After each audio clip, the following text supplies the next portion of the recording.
Hello friends, સો today આપણે base makeup order from beginners જોવાના છીએ. મતલબ કે બેઝ મેકઅપને આપણે ફર્સ્ટ ટુ લાસ્ટ સ્ટેપમાં કઈ રીતે એપ્લાય કરવું જોઈએ તે સ્ટેપ મુજબ આપણે જોવાના છીએ. એન્ડ બિગિનર્સ ફ્રેન્ડલી પણ છે.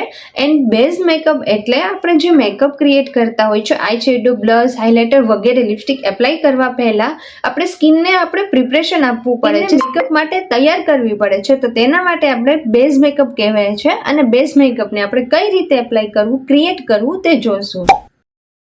તો બેઝ મેકઅપના ફર્સ્ટ સ્ટેપમાં આપણે એક્સફોલિએટ કરવાની હોય છે આપણા સ્કિનને. તો તેના માટે હિમાલયાનું પ્યુરિફાઈંગ નીમ ફેસ સ્ક્રબ યુઝ કરી રહી છું. એન્ડ આપણે સ્કિનને એક્સફોલિએટ કરવાથી આપણે સ્કિનને ક્લિયર સ્કિન કરી શકીએ છીએ, પ્યુરિફાઈ કરી શકીએ છીએ અને બ્લેક હેડ્સને વગેરે આપણે એક્સફોલિએટ કરી શકીએ છીએ. તો તેના માટે આપણે સ્કિનને એક્સફોલિએટ કરવામાં આવે છે ફર્સ્ટ સ્ટેપમાં. તો ફર્સ્ટમાં આપણે નોર્મલ સાઇઝમાં આપણે એક્સફોલિએટ ક્રીમ લેશું. તમે કોઈ પણ તમારી સિલેક્ટેડ ક્રીમ યા એક્સફોલિએટ ફેસ સ્ક્રબ યુઝ કરી શકો છો. અને તમે કોઈ પણ DIY ફેસ સ્ક્રબ પણ યુઝ કરી શકો છો હોમમેડ. આફ્ટર આપણે તેને જેન્ટલી મસાજ કરીશું. એન્ડ સર્ક્યુલર મોશનમાં આપણે મસાજ કરવું. એન્ડ ચીક પર, થીન પર, નોઝ પર, નોઝના સાઈડ પાર્ટમાં વગેરે પર આપણે તેને મસાજ કરવું. એક્સફોલિએટ કરવાથી આપણે સ્કિન પર રહેલી ડલ સ્કિનને આપણે રિમૂવ કરી શકીએ છીએ, બ્લેકહેડ્સ રિમૂવ કરી શકીએ છીએ. સો 5-7 મિનિટ જેન્ટલી મસાજ કર્યા બાદ તેને વોટર વડે આ ફેસ સ્ક્રબને રિમૂવ કરીશું. સો સેકન્ડ સ્ટેપમાં આપણે ક્લિન્ઝર એન્ડ મોઇશ્ચરાઇઝર એપ્લાય કરીશું. તો ફર્સ્ટમાં હું ક્લિન્ઝર એપ્લાય કરી રહી છું, જેના માટે હું ડાબર ગુલાબરીનું rose glow face cleanser use કરી રહી છું, જે 3-in-1 છે, જે આપણા સ્કિનને ક્લીન કરે છે, મોઇશ્ચરાઇઝ ને રિફ્રેશ કરે છે.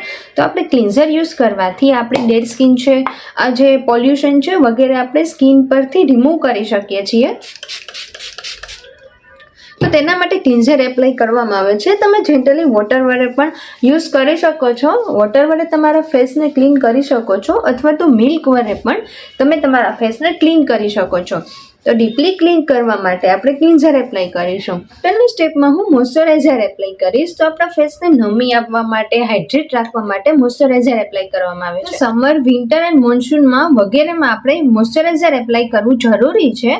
એન્ડ મોઇશ્ચરાઇઝર હું લેકમેનો peach milk vitamin C cream moisturiser use કરી રહી છું, જેની પ્રાઇસ છે 220 રૂપીસ.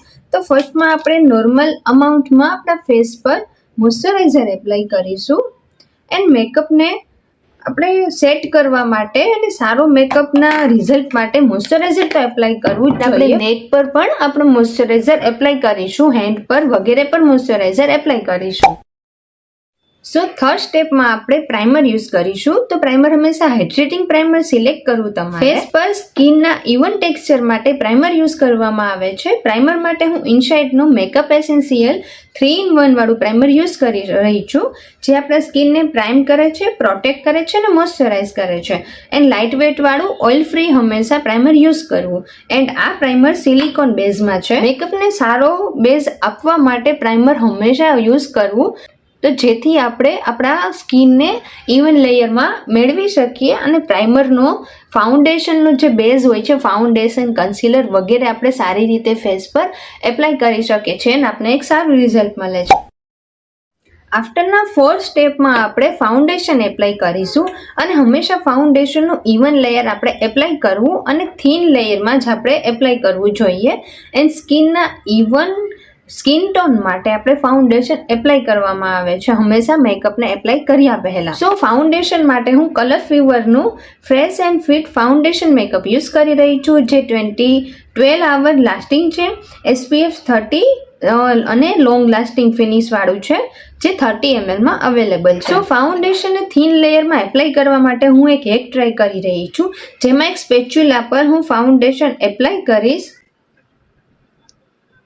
ત્યારબાદ આફ્ટર આપણે સ્કિન પર તેને ઇવન લેયરમાં એપ્લાય કરીશું. તમે જોઈ શકો છો, તમે સ્પૂન વડે પણ આ રીતે ફાઉન્ડેશનને એપ્લાય કરી શકો છો. ફાઉન્ડેશન એપ્લાય કરી દીધું છે. હંમેશા ફાઉન્ડેશન તમારા સ્કિન ટોન મુજબ જ આપણે સિલેક્ટ કરવું જોઈએ.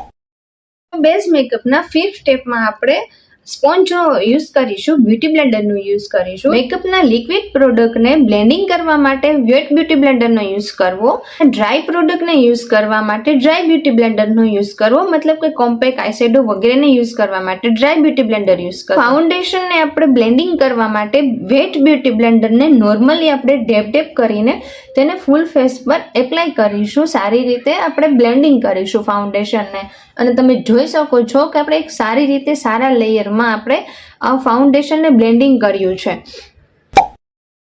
તો બેઝ મેકઅપના 6 સ્ટેપમાં આપણે કન્સીલર એપ્લાય કરીશું. ઓનલી આપણે જે પ્રોબ્લેમ એરિયા છે ત્યાં જ કન્સીલર યુઝ કરવું જોઈએ. જે જગ્યાએ કન્સીલરનું નીડ છે ત્યાં જ આપણે કન્સીલર યુઝ કરવો જોઈએ.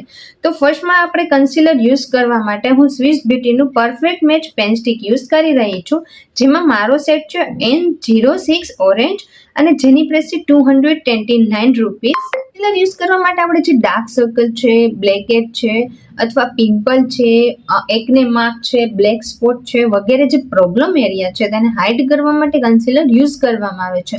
તો ટુડે હું જે નોર્મલ ડાર્ક સર્કલ છે, મારા નોર્મલ ડાર્ક સર્કલ છે તેને હું હાઇડ કરવા માટે કન્સીલરનો યુઝ કરીશ.